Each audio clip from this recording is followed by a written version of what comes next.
जय हिंद दोस्तों, मेरा नाम है नीरज और आप देख रहे हैं हमारा YouTube channel Neeraj Arora classes. जो लोग मुझे नहीं जानते, मैं बता दूं कि 2011 में मैंने अपना जो है सीए फाइनल एग्जाम क्वालिफाई किया था और तब से जो है मैं सीए स्टूडेंट्स को पढ़ा रहा हूं। मैं इंटरमीडिएट लेवल पे ऑडिटिंग पढ़ाता हूं, फाइनल लेवल पे ऑडिटिंग पढ़ाता हूं सीए फाइनल वाले स्टूडेंट्स को, और एसीसीए के लिए भी जो है मैं ऑडिटिंग पढ़ाता हूं। अब यहाँ पे मैं आपको बताता हूँ कि कॉन्टेक्स्ट क्या है इस वीडियो का, लेकिन उससे पहले मुझे आपसे 2-3 चीजें चाहिए। वो ये चाहिए कि नंबर 1, आप इस वीडियो को लाइक कर दीजिए, बहुत मजा आने वाला है, बहुत कुछ सीखने को मिलेगा आप लोगों को। और अगर आप एक आम इंसान है तो भी आप लोग बहुत कुछ सीख के जाएंगे, चाहे आप सीए स्टूडेंट ना भी हो, राइट। तो जल्दी से वीडियो को लाइक कर दीजिए। वीडियो को लाइक टारगेट रखते हैं 2500 लाइक्स का, और साथ साथ में आप लोग क्या करेंगे, इस वीडियो को शेयर कर देंगे ताकि सबको जो है एक बहुत इंपॉर्टेंट मैसेज मेरी तरफ से मिल जाए और वो लोग समझ पाए कि भाई सब चल क्या रहा है। तो हम सबको बताया कि संदीप महेश्वरी जी और विवेक बिंद्रा जी के बीच में चल रही है कंट्रोवर्सी। किसको लेके कंट्रोवर्सी चल रही है? कुछ कोर्सेज को लेके कंट्रोवर्सी चल रही है। वो कह रहे हैं उनका कोर्स अच्छा नहीं है, फिर उन्होंने वहां से कुछ वीडियो बना दी और ये सब जो है चीजें चल रही है, कम्युनिटी पोस्ट आ रही है, और ये सब चीजें हमने पहले भी देखी हुई यूट्यूब पे होती रहती। बट इन सबके बीच में विवेक बिंद्रा जी का एक लाइव सेशन होता है और बिंद्रा साहब उसके अंदर क्या बोलते हैं, बिंद्रा साहब उसके अंदर जो है वो ऑडिट से रिलेटेड कुछ बातें करते हैं और वो ये दिखाने की कोशिश कर रहे थे कि हमारा ऑडिट जो है वो बिग फोर ने किया है, तो भाई साहब हमारे यहाँ पे तो फ्रॉड की कोई बात ही नहीं हो सकती। साथ साथ में वो ये दिखाने की कोशिश कर रहे होते हैं हमारा ऑडिट जो है बिग फोर ने किया है, तो हमारे कंट्रोल्स जो है वो बहुत ही सॉलिड होने वाले हैं, राइट। तो चलिए, मैंने उस बात को जरा समझने की कोशिश करी कि भाई ये क्या कह रहे हैं, और मुझे लगा कि उसके अंदर बहुत सारी गलतियां थी। तो मैं आपको बताने वाला हूं कि क्या होता है ऑडिट और क्यों यहाँ पे विवेक बिंद्रा जी जो गलत बोल रहे थे, गलत इंप्रेशन देने की कोशिश कर रहे थे। एक बात मैं बोलना चाहूंगा, ना मैं विवेक बिंद्रा जी के साथ हूं, ना मैं महेश्वरी जी के साथ हूं। इसे प्रोपेगेंडा ना बनाए कि भाई मैं महेश्वरी जी की टीम में हूं या मैं बिंद्रा जी की टीम में हूं या बिंद्रा जी के अगेंस्ट हूं।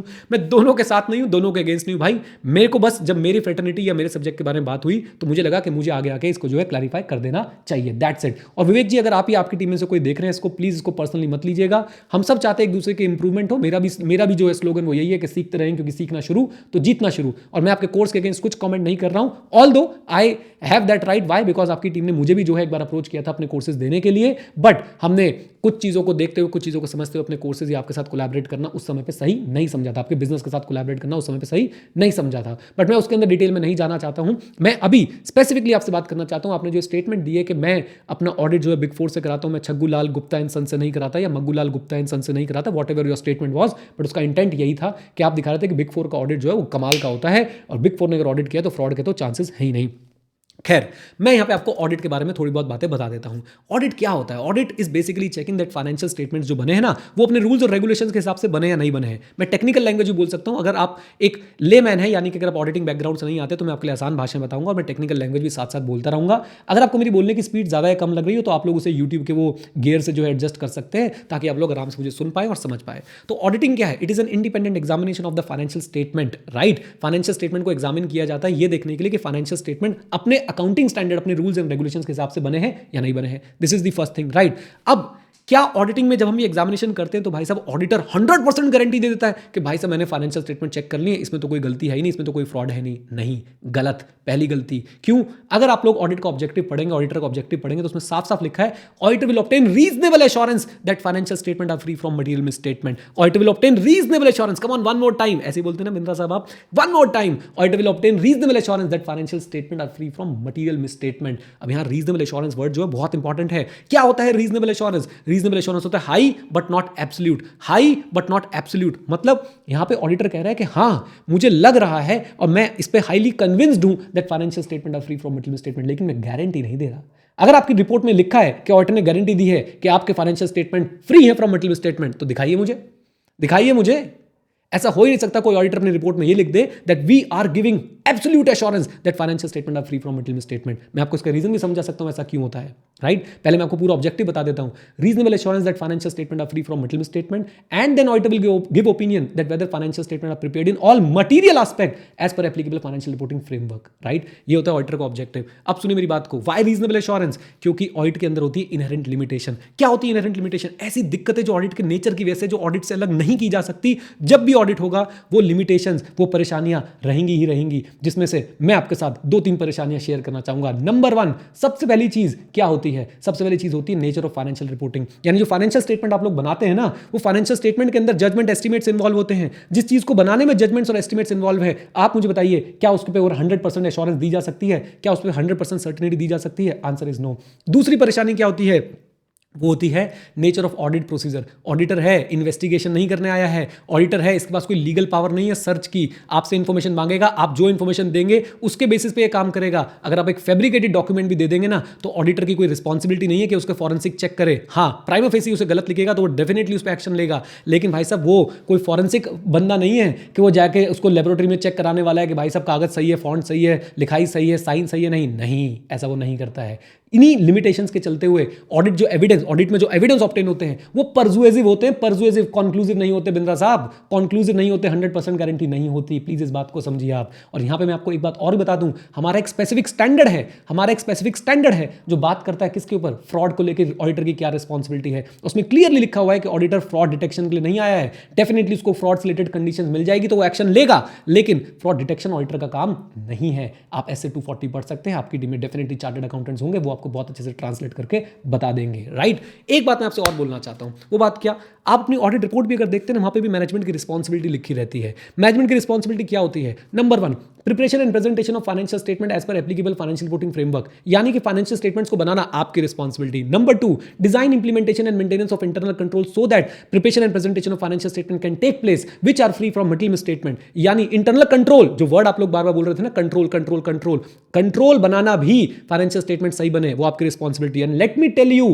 कि इंटरनल कंट्रोल पे ऑडिटर ओपिनियन देता ही नहीं है अनलेस रिक्वायर्ड बाय लॉ और रेगुलेशन। सेक्शन 143 सबसेक्शन 3 आपको डेफिनेटली बोलता है कुछ कंपनीज के केस में इंटरनल कंट्रोल पे ओपिनियन देने के लिए, लेकिन वो मैंडेटरी नहीं होता हर कंपनी के केस में। तो मेरी बात को ध्यान से सुनिए, इंटरनल कंट्रोल बनाना आपकी रिस्पॉन्सिबिलिटी, फाइनेंशियल स्टेटमेंट बनाना आपकी रिस्पॉन्सिबिलिटी, बिजनेस मॉडल क्या होगा, बिजनेस कैसे हो रहा है, बिजनेस में क्या कैसे चेन बनानी है, क्या कोर्स बेचने, वो आपका काम है, ऑडिटर का काम नहीं है। ऑडिटर आपके बिजनेस पे कोई सर्टिफिकेट देके नहीं जाता कि आपका बिजनेस जो है वो फ्री है, किससे, फ्रॉड से, right. And please don't take it like कि मैं आपको इंप्लीकेट कर रहा हूं कि आपने फ्रॉड किया है, मैं आपको क्लैरिफाई कर रहा हूं कि ऑडिटर की रिपोर्ट में ये नहीं लिखा होता कि आपने फ्रॉड नहीं किया, ऑडिटर की रिपोर्ट इस बात की गवाही नहीं दे रही होती कि आपने फ्रॉड नहीं किया। अब आते हैं दूसरे एस्पेक्ट पे, बिग फोर, बताओ सत्यम का ऑडिटर कौन था, आईएलएफएस का ऑडिटर कौन था, दीवान हाउसिंग का ऑडिटर कौन था, बाहर चलना है, एनरॉन का ऑडिटर कौन था, चेक कीजिए जाके, आपको पता चलेगा ये जो टॉप फर्म्स थी ना, यही थी इनकी ऑडिटर, राइट। ना ही मैं इन फर्म्स को गलत बोल रहा हूं, लेकिन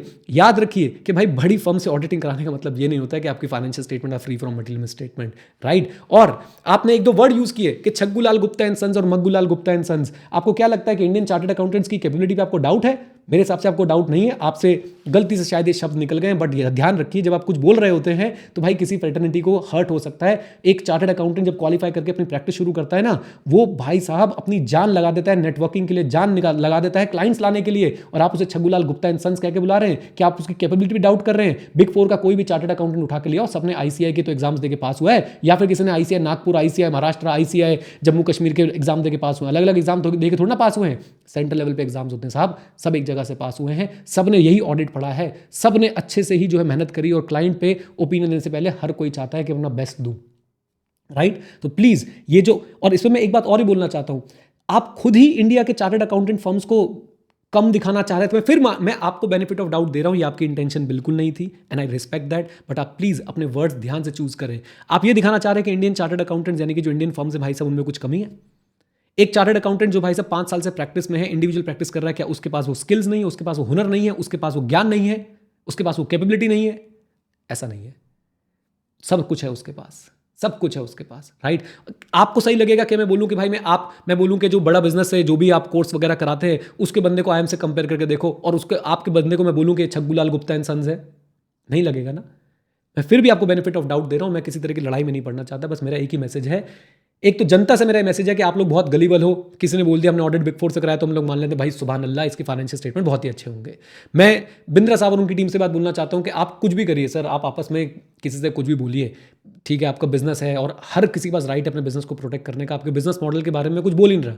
मैं तो ये बोल रहा हूँ कि आप जो चीज़ बोलते हैं उसे लाखों लोग सुनते हैं, और लाखों लोग जब सुनते हैं ना तो उससे बहुत इंपैक्ट पड़ता है, और ऐसी स्टेटमेंट से पूरी की पूरी फ्रेटर्निटी को जो है वो एक धक्का पहुंचता है। और प्लीज़ आपसे एक रिक्वेस्ट है कि ऐसी स्टेटमेंट आगे फ्यूचर में ना दें, और अभी भी आपको लगता है कि कुछ दिक्कत है तो आप लोग हमारी फ्रेटर्निटी से जो बोलना चाहें वो बोल सकते हैं आगे आके, कोई दिक्कत की बात नहीं है, राइट।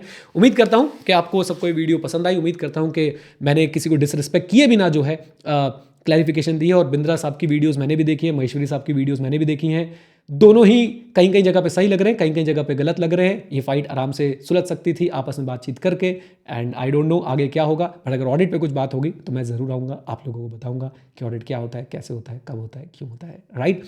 एंड गाइज, अगर आप लोग ऑडिटिंग के बारे में जानना चाहते हैं, पढ़ना चाहते हैं मुझसे, तो सी इंटरमीडिएट के लिए और फाइनल के लिए आप लोग विजिट कर सकते हैं edu91.org पे। और अगर आप लोग ऑडिट की मास्टर क्लास प्रैक्टिकली आप ऑडिट को सीखना चाहते हैं तो आप लोग विजिट कर सकते हैं skill91.com पे। हमारे कोर्सेज के प्राइसेस बहुत कम होते हैं और वैल्यू जो है वो बहुत ज़्यादा हम लोग प्रोवाइड करने की कोशिश करते हैं। मुझे पता है आपको लग रहा होगा ऐसा सभी बोलते हैं, लेकिन एक बार आप एक्सपीरियंस करके देखेंगे तो आप फैन हो जाएंगे। फॉर एग्जाम्पल, आप फैन मेरे नहीं भाई, फैन हमारे कोर्सेज के जो कंटेंट क्रिएटर्स हैं, जो टीचर्स हैं उनके, राइट, हमारे प्लेटफॉर्म के। आपको 900 रुपये में, 800 रुपये में हम लोग ऐसे कोर्सेज देते हैं जिससे डेफिनेटली आपको हज़ारों रुपये की जो है वो वैल्यू मिल जाती है, राइट। चलिए, with this note guys, thank you very much, stay connected, stay जय हिंद। और हाँ मित्रों, सीखते रहें, क्योंकि सीखना शुरू तो जीतना शुरू। Bye bye and take care, God bless you all, नमस्ते।